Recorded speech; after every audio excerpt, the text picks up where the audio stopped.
Now, it's possible that long-haul travel could become quite a bit longer for those with $200,000 to. Virgin Galactic is testing a spaceship which would reduce the cost of space travel, making it accessible to as well as billionaires. In a world exclusive, our transport correspondent Richard Scott has been the first journalist to have been inside the spaceship. This is his report from the Mojave Desert. You got a number 40 drill bit? Yeah. In the Mojave Desert, 100 miles north of Los Angeles, engineers are working on a project which could bring space travel a little bit. Hey Sean, we grab a number 40 countersink? I'm now in a hangar next to Virgin Galactic's spaceship, which looks a little like a white torpedo with wings. There are large windows down each side, with more set into the roof. But what will it be like inside for the passengers? Well, no journalist has been allowed inside before, but I've been given permission, so let's take a look. There's a small hole underneath the spaceship, which is what I have to go through now to get inside the cabin. And once you're inside, there is clearly still work to be done. There are bare walls with wires around me, and there aren't any yet. But it gives you a sense of what it'll be like for the 6 passengers on each trip. In front of me is where the astronauts sit, 3 along each side of the spaceship. Behind me is where the pilots sit with all their displays. The windows all around me will let passengers look out and see the blue sky of Earth first turn purple and then into the blackness of. The roar of the rocket engine at the back of the spaceship will disappear, as will the rush of the atmosphere outside. There will be silence, and the passengers will know that they're in space. They'll then get around 5 minutes of floating around this cabin. Pete Seabold is one of the spaceship's test pilots. The biggest challenge is, because we're in a test flight program, is not the actual flying of the vehicle. It's anticipating what could go wrong because it's a one-of-a-kind airplane.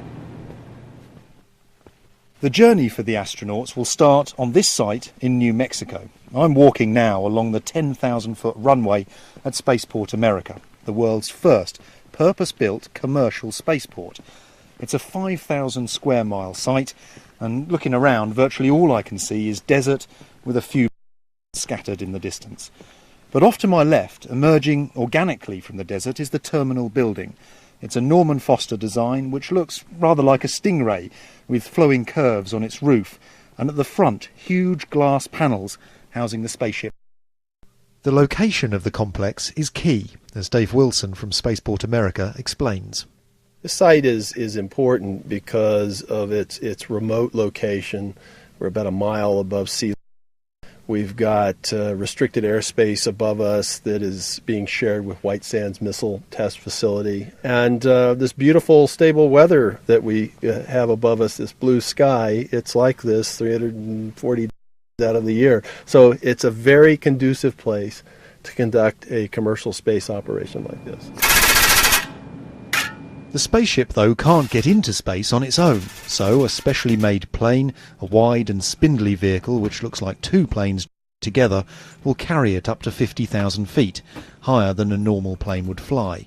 The spaceship will then be dropped in mid-air, fire its rocket motor, and in less than a minute accelerate to 2,500 miles per hour as it hurtles towards 70 miles above the Earth.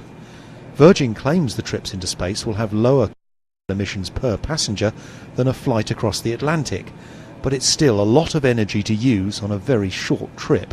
Our one and only is to carry people to space over and over and over and over again.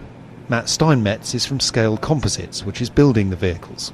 For the past 50 years, there's been a little over 400, maybe close to 500 people go to space, and I think in the first year or two, the goal of this is to carry maybe thousands of people to space. So it's just a game changer. Everybody will know somebody that's been to space in the next 20 years.